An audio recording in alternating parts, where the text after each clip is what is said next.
For the longest time you expected life to be a certain way. You studied your failures until you lost sight of your successes. You surrendered your dreams to feel a sense of comfort. And as you did all of this, you wondered why your life was so miserable. Sometimes our thoughts and routine choices are our biggest enemies. Nothing in life is constant. There is neither absolute happiness nor absolute sadness. There are only the changes in our moods that constantly oscillates between these two extremes. At any given moment, we compare how we currently feel to how we felt at another time, comparing one level of our contentment to another. In this way, those of us who felt great sadness are best able to feel heightened feelings of happiness after we emotionally heal. In other words, happiness and sadness need each other. One reinforces the other. Humans must know misery to identify times of elation. The key is to focus on the good. If you're willing to appreciate that this moment is far better than it could have been, you will enjoy it more for what it truly is. Living is about learning and growing through excitement and discomfort. Life is filled with questions, many of which don't have an obvious or immediate answer.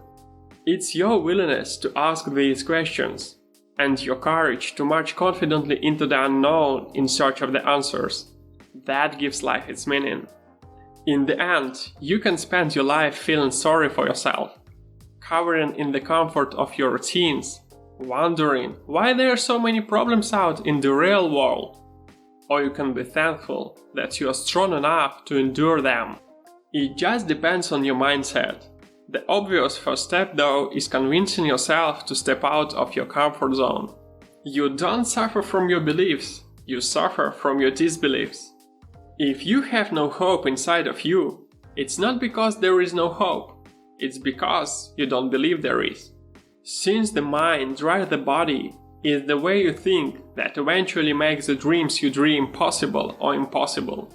Your reality is simply a reflection of your thoughts and the way you routinely contemplate what you know to be true. All too often, you literally don't know any better than good enough. Sometimes you have to try to do what you think you can do, so you realize that you actually can. There is this fantasy in your head about how you think things are supposed to be. This fantasy blinds you from reality and prevents you from appreciating the genuine goodness that exists in your life. The solution is simple. Drop the needless expectations.